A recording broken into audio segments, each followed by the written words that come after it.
Do you find it difficult to answer the question, who's your biggest hero? I know I do, because it's a potentially awkward question. You're thinking to yourself, what's the best answer? What's the politically correct answer? What's the answer that's going to impress most people without sounding way too obvious? If you are having trouble finding an answer, I'm going to give you one today. Because we have here with us someone who's made Songizations worth doing. Because if you go back to the roots of Malayalam rock music, you're going to find his name carved out in golden letters with a lot of heart and soul. John P. Varkey, welcome to Songizations. John, it's ironic introducing you because to my mind you don't really need an introduction, but it also sort of leads me to ask you, between Jigsaw Puzzle and what you're doing now, which is called the Slow Peddlers, musically എന്തൊക്കെ changes ആണ് അനുഭവപ്പെട്ടിട്ടുള്ളത് ജോണേട്ടൻ്റെ ജീവിതത്തിലും even outside in the industry? ഞാൻ music ആയിട്ട് വളർന്നതും പിന്നീട് കരിയറായിട്ട് മ്യൂസിക് ചെയ്തു തുടങ്ങിയ സമയത്ത് the scene was like fully music films, like film music, film oriented music. Legends like Raveendran, Johnson, M B Sreenivasan, Ouseppachan Ouseppachan തുടങ്ങിയിരിക്കുന്ന സമയം. പിന്നെയുള്ളത് ഇതിൽ നിന്നെല്ലാം അല്ലെങ്കിൽ ഇത് ഒന്നും അറിയാത്ത വേറൊരു scenario. There was the rock music, independent bands like 13 AD, Gypsies from Thiruvananthapuram, പിന്നെ പാലക്കാട് സുമിത് രാമേന്ദ്രൻ്റെ ബാൻഡ്. അപ്പോൾ എന്താ പറയുക, ഗാനമേള ഒരു സൈഡിൽ, മറ്റേത് റോക്ക് ഗാനമേള. ശരിക്കും പറയുകയാണെങ്കിൽ വണ്ടർഫുൾ ടുനൈറ്റ്, എറിക് ക്ലാപ്റ്റൻ്റെ കൊക്കെയിൻ, പിന്നെ സ്കോർപ്പിയൻസിൻ്റെ പാട്ടുകൾ, ഇതെല്ലാം ഒരു ലിസ്റ്റ്. വേറെ ഒന്നും അറിയില്ല. ഐ മീൻ എന്താണ് റോക്ക് മ്യൂസിക് എന്നൊന്നും അറിയാത്ത ഒരു സിനാറിയോ.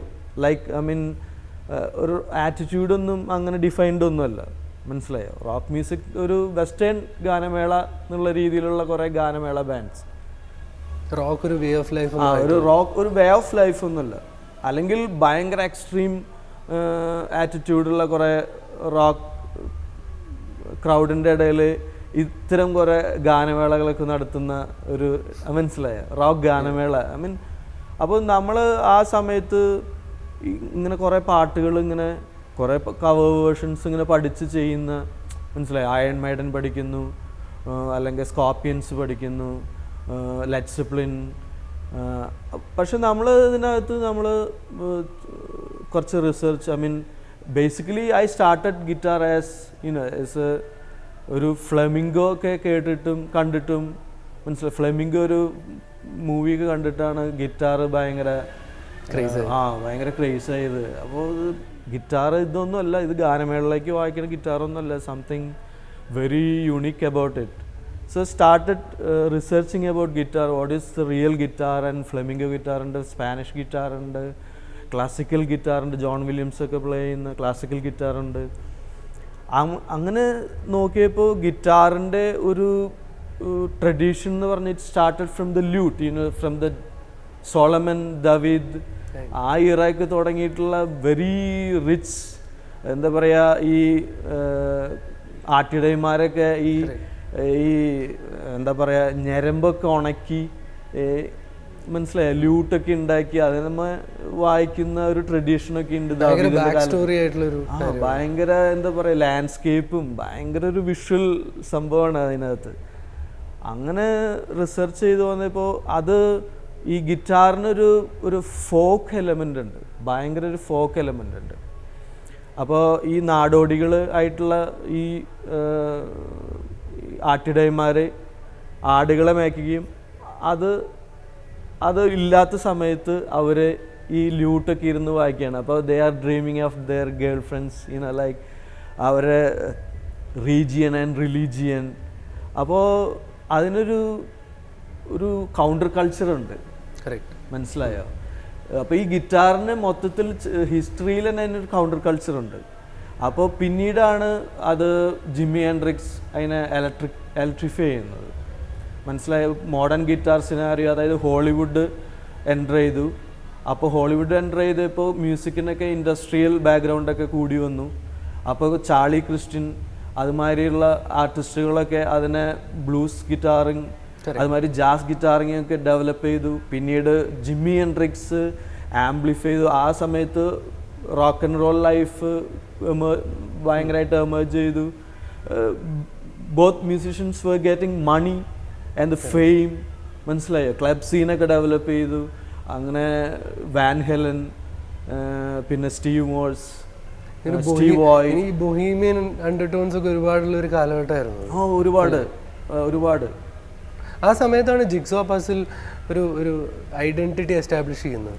അങ്ങനെ ഇത്തരം നമ്മൾ എന്തുകൊണ്ടാണ് ഫിലിം മ്യൂസിക്കും ഈ റോക്ക് മ്യൂസിക്കും നമുക്ക് ഫ്യൂസ് ചെയ്യാന്നുള്ളൊരു, അതായത് the soul of the film music is raga based and very Carnatic based.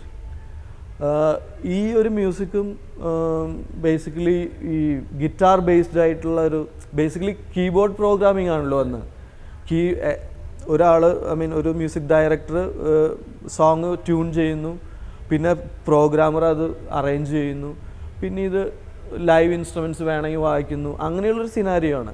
അപ്പോൾ എന്തുകൊണ്ട് ഇതിനൊരു ഗിറ്റാർ ഓറിയൻറ്റഡ് ആക്കി, മനസ്സിലായോ? പുറത്തുള്ള പോലെ ബാൻഡ്സിന് മലയാളം പാട്ടുകളിന് ഒരു ഗിറ്റാർ ഓറിയൻറ്റഡ് ആയിട്ടുള്ളൊരു ബാൻഡ് സ്ട്രക്ചറിലേക്ക് കൊണ്ടുവരാമെന്നുള്ളൊരു ചിന്തയാണ് ജിഗ്സോ പസിലിൻ്റെ സമയത്തുണ്ടായത്. പക്ഷേ production was so difficult. Live instruments, drum എടുക്കുന്നത് ഭയങ്കര ഹിലാരിയൻ ടാസ്ക് ആയിരുന്നു. ഗിറ്റാർ, ആംബ്, മൈക്ക് ചെയ്യുക, അങ്ങനെ നല്ല സ്റ്റുഡിയോസ് ഇല്ല ആ സമയത്ത്. പക്ഷെ അപ്പോൾ ആ പ്രൊഡക്ഷനിൽ ഇൻവോൾവ് ആയപ്പോഴാണ് മനസ്സിലായത് അത് നമുക്ക് എളുപ്പമല്ല എന്ന് വെച്ച് കഴിഞ്ഞാൽ സ്റ്റുഡിയോസ് ഇല്ല എന്നുള്ളത്. പിന്നീട് നമ്മൾ സാമ്പിൾസൊക്കെ ഉപയോഗിച്ച് എന്താ പറയുക പ്രോഗ്രാം ചെയ്യുകയാണ് ഉണ്ടായത്. എന്ന് വെച്ച് കഴിഞ്ഞാൽ ഒരു ഡെമോ പ്രോഗ്രാം ചെയ്യുകയാണ് ഉണ്ടായത് ജിഗ്സോ പസിൽ. പക്ഷേ നമ്മൾ അത് ഡെമോ നമ്മൾ BMGക്ക് കൊടുത്തപ്പോൾ അവർ പറഞ്ഞു ആസ് ഇറ്റ് ഈസ് അത് അങ്ങനെ തന്നെ റിലീസ് ചെയ്യാമെന്ന് പറഞ്ഞു. എന്ന് വെച്ച് കഴിഞ്ഞാൽ അവർ പുതുതായിട്ട് അത് പ്രൊഡ്യൂസ് ചെയ്യും. അപ്പോൾ നമ്മുടെ ഒരു എന്ന് വെച്ച് കഴിഞ്ഞാൽ ഒരു നല്ലൊരു ഹോളിവുഡ് പ്രൊഡക്ഷൻ, ഒരു പുറത്തത്തെ ഒരു പ്രൊഡക്ഷനിലൊക്കെ നല്ല UK പോയിട്ട് ഗിറ്റാറൊക്കെ ഒരു നല്ല ഡ്രമ്മൊക്കെ ലൈവ് എടുത്ത് നല്ല വലിയ ലെവലിലൊക്കെ ചെയ്യണം എന്നുള്ളൊരു, അപ്പോൾ BMGക്ക് ചെയ്യുമ്പോൾ അങ്ങനെ നമുക്ക് ഹെൽപ്പ് ചെയ്യുന്നുള്ള രീതിയിൽ. പക്ഷെ അവർ പറഞ്ഞു ഇത് മതി. അപ്പോൾ അത് നമ്മളൊരു ഡെമോ രീതിയിൽ നമ്മൾ സാമ്പിളൊക്കെ ഇട്ടിട്ട് എന്താ പറയുക, അതൊരു more over it was A club mix. മനസ്സിലായോ? ഒരു റിമിക്സ് പോലെ ഉണ്ടായിരുന്നല്ലോ. അത്യാവശ്യം ഗിറ്റാർ ട്രാക്സൊക്കെ റീഡബ് ചെയ്ത്, പക്ഷെ അത് അങ്ങനെ ഇറക്കുകയാണ് ഉണ്ടായിട്ടുണ്ട്.